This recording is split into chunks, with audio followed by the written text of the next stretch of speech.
പടം family entertainment എല്ലാവർക്കും പോയി കാണാം. മസ്റ്റ് വാച്ച് ആണ്. പഠിച്ചോണ്ട് വന്നതല്ല, അടിപൊളി പടമാണ്. തിരിച്ച് കരഞ്ഞു, അവിടെ തറയിൽ കിടന്ന് ചിരിച്ചു, അത്രയും കോമഡിയാണ്. ഇന്റർവെല്ലിൽ ഒരു രക്ഷയില്ല. നമ്മളെ ഈ ജനപ്രിയ നടൻ എന്നൊക്കെ പറയൂലേ, ബേസിൽ അടുത്ത ചുവടുവെപ്പ് അതാണ്. Hi friends, Falimy. അപ്പോൾ ജഗദീഷും ബേസിൽ ജോസഫും ഒക്കെ ഉള്ള ഒരു ഫാമിലി ഡ്രാമ മൂവിയാണ്. ഫാലിമി കണ്ടിറങ്ങി ഓഡിയൻസിനോട് അവരുടെ അഭിപ്രായങ്ങൾ എങ്ങനെയുണ്ടെന്ന് ചോദിച്ചു നോക്കാം. അപ്പോൾ വീട്ടിലേക്ക് പോകുന്നതിന് മുമ്പായി കുറേ സബ്സ്ക്രൈബേഴ്സ് നമ്മുടെ നെഗറ്റീവ് റിവ്യൂ, എയ്ഡ് റിവ്യൂസിനെതിരെ കേസ്, അതിലൊരാൾ നമ്മളാണോ എന്നൊക്കെ ചോദിച്ച് വന്നുണ്ട്. അതെ, അതിലെ ഷിഹാബ് ഞാൻ തന്നെയാണ്. അവർക്ക് പേരൊക്കെ എവിടെ നിന്ന് കിട്ടിയാവോ. വഴിയെ പോയ 4 ചേട്ടന്മാർ സിനിമയെ പറ്റി എന്തോ പറഞ്ഞതിന് എൻ്റെ പേരിൽ കേസ് എടുത്തിരിക്കുന്നു. അവരുടെ പേരിൽ എടുക്കാൻ പറ്റാത്തതുകൊണ്ടായിരിക്കും.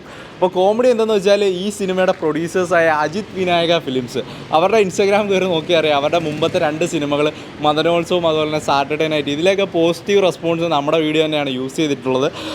അതിലും വലിയ കോമഡി എന്താണെന്ന് വെച്ചാൽ, ഈ സിനിമ നെഗറ്റീവ് റിവ്യൂ വന്നപ്പം തന്നെ, നെഗറ്റീവ് അല്ല, അത് കണ്ടാൽ നിങ്ങൾക്ക് അറിയാം, അതിൽ പോസിറ്റീവ് ഉണ്ട്. ഇതിൻ്റെ PR വിളിച്ചിരുന്നു. PR വിളിച്ചിട്ട് റിക്വസ്റ്റ് ചെയ്തു കുറച്ച് ഭാഗങ്ങളൊക്കെ ഒന്ന് റിമൂവ് ചെയ്യാമെന്ന്. അപ്പോൾ അത് നമ്മൾ നെഗറ്റീവാണെന്ന് പറഞ്ഞത് കുറച്ച് സാധനം നമ്മൾ അവർക്ക് വേണ്ടി റിമൂവ് ചെയ്ത് കൊടുത്തു. പിന്നെ ഞാൻ ഇൻട്രോ പറയുന്നതിൻ്റെ ബാക്കിൽ ദിലീപിൻ്റെ ഫ്ലെക്സ് ഉണ്ടെന്ന് പറഞ്ഞാൽ അതിന് കോപ്പിറൈറ്റ് ക്ലെയിം വന്നു. ഓക്കെ, നമ്മൾ അതും കട്ട് ചെയ്ത് കളഞ്ഞു. പിന്നെ അതൊന്നും പോരാഞ്ഞ് ഇവരെ പ്രൊഡ്യൂസേഴ്സാണോ അതോ ദിലീപ് ഫാൻസ് ആണോ എന്നൊന്നും അറിയത്തില്ല. രാത്രി 12 മണിക്കൊക്കെ വിളിച്ചിട്ട് എവിടെ അതിൻ്റെ അഡ്രസ്സ് ഇടാന്നൊക്കെ പറഞ്ഞിട്ട് അതും വൻ സീൻ. അപ്പോൾ എന്തായാലും കേസ് വന്നിരിക്കുകയാണ്. നിങ്ങൾ റിവ്യൂ പറയുന്നവരൊക്കെ ഇനി നെഗറ്റീവ് പറയുമ്പോൾ സൂക്ഷിച്ച് പറഞ്ഞോ. പിന്നെ നിങ്ങൾ ഈ ഡയറക്ടറും അതുപോലെ തന്നെ ആക്ടേഴ്സും എല്ലാം മൂവി ഗ്രൂപ്പിലും പ്രസ് മീറ്റിലൊക്കെ ഇരുന്ന് പറയുന്നുണ്ടല്ലോ, എൻ്റെ സിനിമ കണ്ടിട്ട് നിങ്ങൾ അഭിപ്രായം പറയണമെന്നൊക്കെ. അതാ നിങ്ങൾക്ക് പറഞ്ഞുകൂടെ, നെഗറ്റീവ് ആണെങ്കിൽ പറയരുത്, റിവ്യൂ ഇടരുതെന്ന്. അങ്ങനെ ഞങ്ങളടുത്ത് മുന്നേ പറഞ്ഞാൽ ഇടൂലല്ലോ, എന്തിനാ ഇത്ര നിങ്ങൾ കഷ്ടപ്പെടുന്നത്. അപ്പോൾ എന്തായാലും കേസൊക്കെ ആയിട്ട് സെറ്റായിരിക്കുകയാണ്. അപ്പോൾ എന്തായാലും നമുക്ക് നേരെ ഫാലിമി റിവ്യൂലേക്ക് പോകാം. പടം ഫാമിലി എന്റർടൈൻമെന്റ് എല്ലാവർക്കും പോയി കാണാം. മസ്റ്റ് വാച്ച് ആണ്. പഠിച്ചോണ്ട് വന്നതല്ല, അടിപൊളി പടമാണ്. പോയി കാണാം, എല്ലാവരും കാണാം. നല്ല പടമാണ്. ഇല്ല, പക്ഷെ നല്ല പടമാണ്. എന്താണ് നല്ല കാരണം വെച്ചാൽ ഫാമിലിക്ക് ഫുൾ ഇരുന്ന ഇത്ര ഉള്ളവർക്ക് വരെ കാണാം. പ്രായപരിധി ഇല്ലാത്തൊരു പടമാണ്. എല്ലാവരും കാണാം, അടിപൊളി പടമാണ്. അതുകൊണ്ട് അകത്തുണ്ട് കാറിന് എടുത്ത് മാറ്റില്ല, വേറെ ആർക്കും പോവില്ല. അടിപൊളി ഫാമിലിയോടെ തന്നെ വന്ന് കാണാം. പ്യുവർ എന്റർടൈൻമെന്റ് ആണ്. ചിരിച്ച് കരഞ്ഞു, അവിടെ തറയിൽ കിടന്ന് ചിരിച്ചു, അത്രയും കോമഡിയാണ്. ഇന്റർവെല്ലിൽ ഒരു രക്ഷയില്ല, ഫുള്ള് കോമഡിയായിരുന്നു. നല്ല ഒരു പ്യുവർ എന്റർടൈൻമെന്റ്. സിനിമ എന്ന് പറഞ്ഞാൽ ഒരു കഥയൊന്നും അല്ല, മേക്കിംഗ് പെർഫോമൻസിൽ ഒരു സിനിമ എങ്ങനെ ഹിറ്റാക്കാം. വന്നിട്ടുള്ള കഥകളൊക്കെയാണോ അതോ കഥയൊന്നും നോക്കണ്ട, പ്യുവർ എന്റർടൈൻമെന്റ്. നിങ്ങൾക്ക് ഒരു സിനിമ എന്താ ഒരു 2 മണിക്കൂർ നിങ്ങൾ ഒന്നും മറന്ന് സ്ക്രീനിൽ നിന്ന് കണ്ണെടുക്കാൻ തോന്നില്ല. ഇന്റർവെല്ലിൽ വരെ കോമഡി വർക്കൗട്ട് ആയിട്ട് ഫാമിലി ആയിട്ട് കാണാൻ പറ്റിയ പടമാണ്. നല്ല രസമാണ്. മൊബൈലിലോട്ടൊന്നും നോക്കാൻ തോന്നില്ല. എടുത്തു പറയാൻ തോന്നിയത് എന്താ? ക്ലൈമാക്സ്. നമ്മുടെ ഒരുപാട് ഫാമിലി സിനിമകൾ വരുന്നുണ്ട്, അതിൽ നിന്ന് എന്താ വ്യത്യസ്തമായിട്ട് തോന്നിയത്? നമ്മളെ ഈ ജനപ്രിയ നടൻ എന്നൊക്കെ പറയൂലേ, ബേസിൽ അടുത്ത ചുവടുവെപ്പ് അതാണ്. ജനപ്രിയ നടനാണെന്നുള്ള ആ സ്ഥാനം കൂട്ടി ഉറപ്പിക്കാൻ പറ്റിയ ആള് ആ ഒരു സെഗ്മെന്റിൽ ഇനി ബേസിലെന്നും കാണും. ആ റോള് വേറെ ആരും ഇല്ല ഇനി. അതായത് നമ്മളെ ഇഷ്ടത്തിലൊക്കെ ദിലീപേൻ്റെ ഒക്കെ ആ ഒരു മൂഡ് പടം ഉറപ്പായിട്ട് സൂപ്പർ ഹിറ്റാണ്. ഫാമിലി ആയിട്ട് എടുക്കും.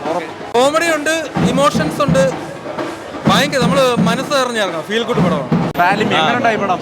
പടം കൊള്ളാം, നൈസ് പടം. നല്ല ഫാമിലി ആയിട്ടൊക്കെ വന്ന് കാണാന്നുള്ളൊരു പടമാണ്. സ്റ്റോറി എങ്ങനെ, കോമഡി ആണോ അതോ ഒരു സ്റ്റോറി? കോമഡിയാണ് ബേസ് ചെയ്ത് പോകുന്നത്. നല്ല ഇമോഷണൽ ആണ്. ഉണ്ട്. ഇത് ആ ഫാമിലി എൻ്റർടൈനർ എന്ന് പറയുന്നതിന് എക്സാക്റ്റ് ആയിട്ട് we can give this as an example. Because നമ്മുടെ ഒരു normal, we all are from A middle class, ഒരു നോർമൽ ഫാമിലിയല്ലേ. ആ ഫാമിലിയിൽ നടക്കുന്ന കാര്യങ്ങൾ നമുക്ക് ഭയങ്കരമായിട്ട് നമ്മുടെ ആരെങ്കിലും ആയിട്ടൊക്കെ നമുക്കിത് കണക്ട് ചെയ്യാൻ പറ്റും. നമ്മുടെ ലൈഫിൽ വന്നു പോയ ആരെങ്കിലും ഒരാളായിട്ട് നമുക്ക് ഈ ഫാമിലി മൂവി ഭയങ്കരമായിട്ട് കണക്ട് ചെയ്യാൻ പറ്റും. പക്ഷേ കോമഡി സീൻസ് നന്നായിട്ടുണ്ട്, നന്നായിട്ട് വർക്ക്ഔട്ട് ചെയ്ത്. കോമഡിക്ക് വേണ്ടി പറയുന്ന ഒരു കോമഡി മൂവിയല്ല. And Basil is an well executed person അല്ലേ എല്ലാ രീതിയിലും, പക്ഷെ നല്ല രീതിയിൽ ചെയ്തിട്ടുണ്ട്. നല്ല മൂവി, ഒന്നും പറയാനില്ല. ആദ്യം മുതൽ അവസാനം വരെ ഹ്യൂമർ നന്നായിട്ട് പോയിട്ടുണ്ട്.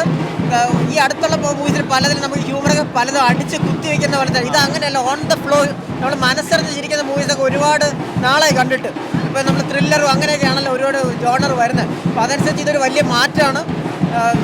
ത്രൂ ഔട്ട് ബേസിൽ നന്നായി അഭിനയിച്ചിട്ടുണ്ട്. ഒരുപാട് പാട്ട് നമ്മളെ പുള്ളിക്ക് ചിരിപ്പിക്കാൻ സാധിച്ചിട്ടുണ്ട്.